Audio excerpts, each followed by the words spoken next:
Good morning. I am 5 minutes early, not five, sorry, 4 minutes earlier today. If you're watching in recording, you're welcome to fast forward about 4 minutes or stay with us through our hellos. I am going to check the sound as usual. All right, the sound seems to be okay. Let's see if I can tag people today.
Good morning, Sandra.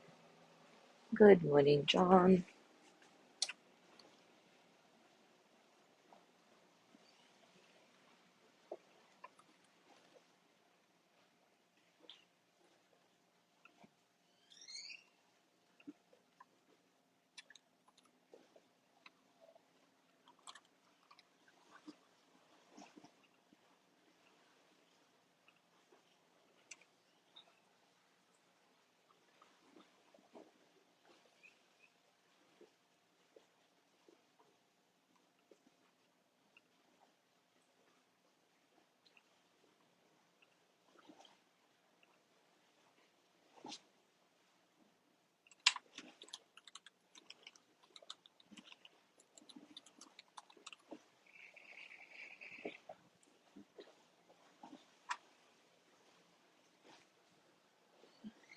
Good morning, Gina.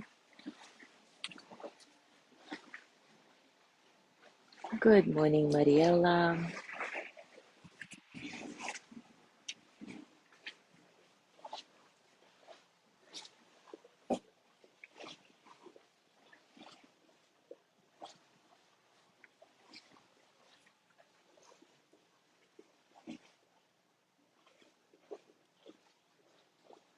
All right, it is time for us to start.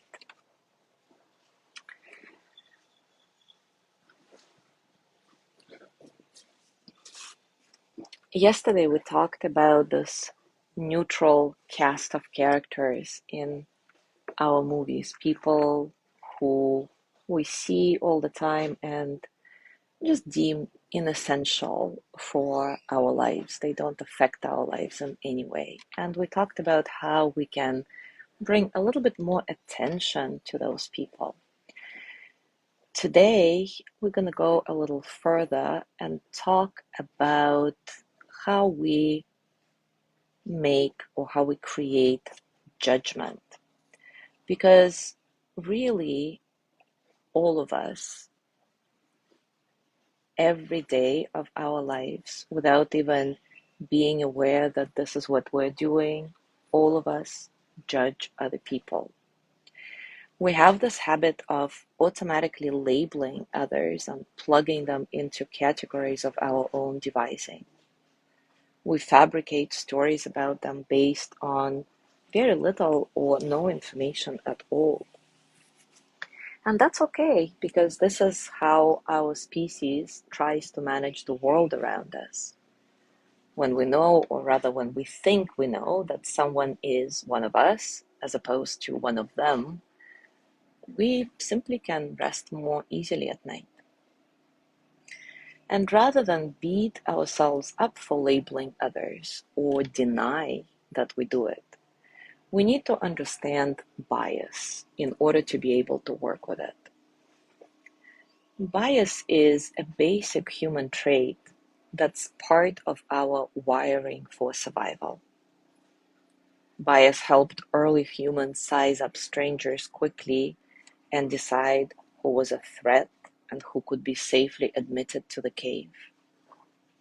Those who have made the right choice survived, reproduced, and passed the trait on to their children.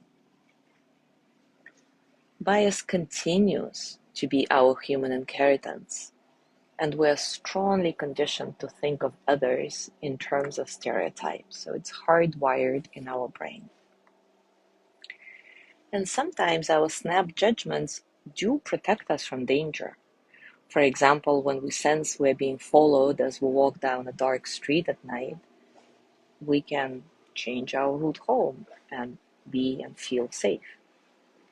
And yet we can also see that automatically and perpetually fearing strangers can be a hurtful, a damaging habit.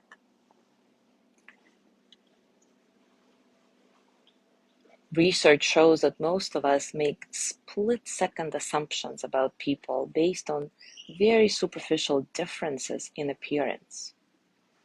But because we live in a richly diverse world in which more and more we depend on one another, isolating ourselves is simply not a good option anymore. But of course, sometimes our primitive fear response takes over, and we may overreact without even being aware of it. And this may provide us with a fleeting sense of control in a chaotic world, but it also isolates us and narrows our experience of life. We start to inhabit a world of mental projections, not truth, not reality. And this world that we create in our head and our mind can be filled with shadows and ghosts that simply don't exist in reality. In other words, we are kind of brainwashing ourselves by our knee-jerk reactivity and only reinforce the same pattern. Bias may be most obvious with regard to race or ethnicity, but our habitual automatic assumptions affect all areas of our lives. And we may also judge others unconsciously based on factors hidden even from ourselves. Sharon Salzberg shares this story to illustrate this omnipresent bias we all have. Not long ago, a writer friend was shocked to realize how quickly and unconsciously he sizes up other people. His aha moment came over dinner at a restaurant following a talk he had just given at a Midwestern university. He was enjoying his meal with his friends from the English department when a woman approached their table.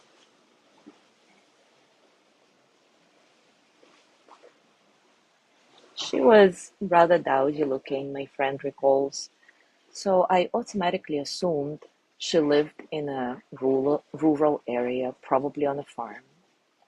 I also pegged her as someone who hadn't had much education. She told me how much she had enjoyed the lecture, especially the part about Proust. I thanked her and was turning back to my friends when she blew my perceptions right out the window. This plain-looking woman, about whom I had rushed to judgment, announced that although she thinks there are some decent translations, she much prefers reading remembrances of things past in the original French. How about that? It sometimes takes an encounter like this to wake us up to our habit of automatically labeling others. In the absence of such obvious wake-up calls, we can still start getting a handle on our biases and fears, both conscious and unconscious, by becoming intimately familiar with the stories we tell ourselves about other people. Of course, mindfulness is an excellent strategy for recognizing and softening the harmful effect of unconscious bias. When we start to look beyond our conditioned responses and recognize that many of our perceived differences are built on social constructs forged in our mind and not based in reality, we start clearing a pathway to love, to real love. Our innate curiosity could also be a great way to start breaking down the barriers that separate us from the real world.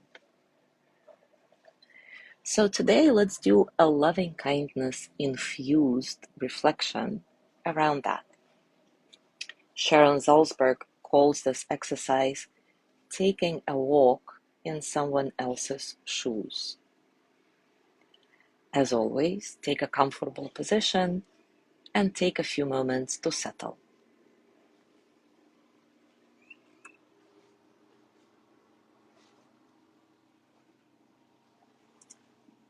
Settle into your body, your heart, your mind, into this moment, right here, right now.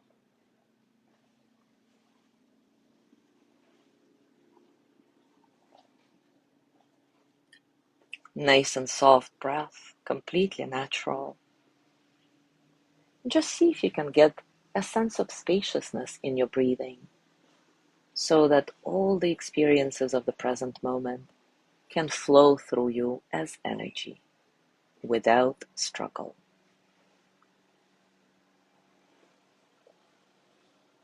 We will start by sending loving kindness to ourselves.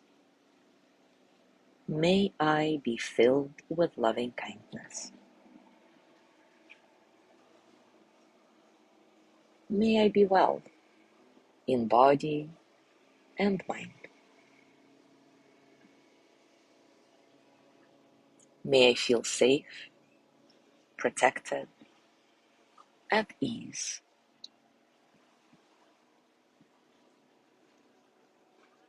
May I know deep, natural peace.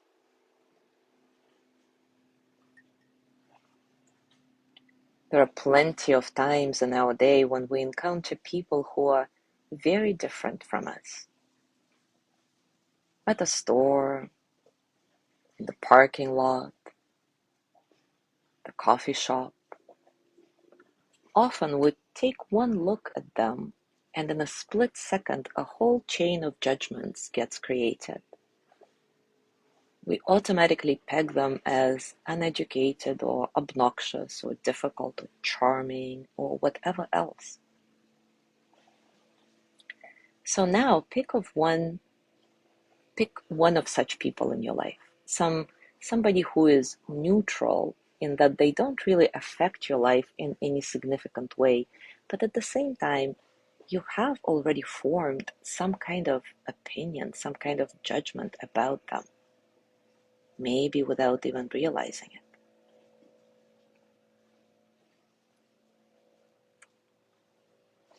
As you bring this person to mind, see if you can remember something very specific about their appearance. Maybe you can recall what clothes they often wear, or the way they walk, maybe their smile or lack thereof.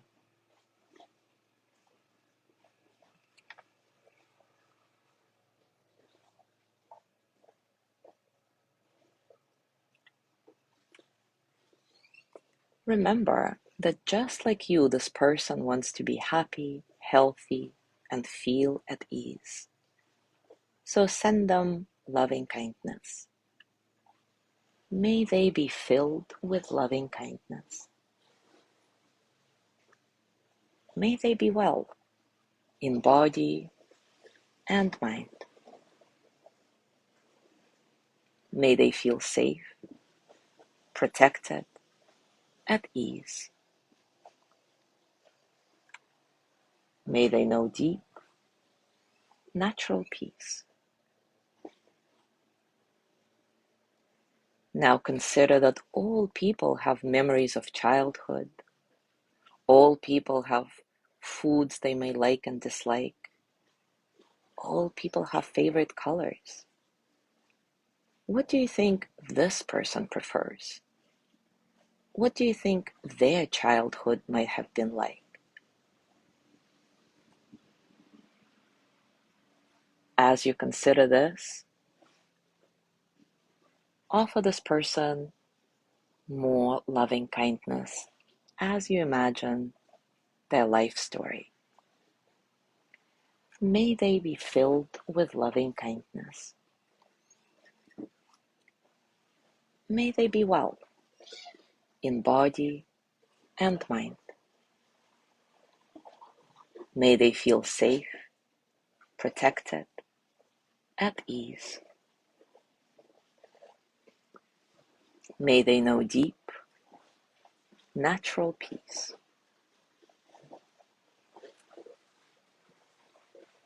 May they be filled with loving kindness. May they be well in body and mind. May they feel safe, protected, at ease. May they know deep, natural peace. This exercise can be done every day, all day, as much or as little as you want. As you look around in an everyday setting and take the time to consider the shared human experience between yourself and others, even those who are very different from you, you may find it both fun and useful to imagine their lives. For example, in your morning commute, try to play with that instead of being preoccupied about traffic. Remember that we do this exercise not to form conscious opinions or conclusions about someone, but to remind ourselves that all lives contain joys and sorrows, and that all people share our basic wish to be happy, healthy, and at ease. All people deserve love. Take a moment to thank yourself for doing this exercise, for stretching your mind and heart to see other people in your life not as a neutral cast of characters in your movie, not as unreal others, but as living, breathing human beings that they are. Thank yourself for considering their life story, for taking a moment to walk a little bit in their shoes, for imagining their life.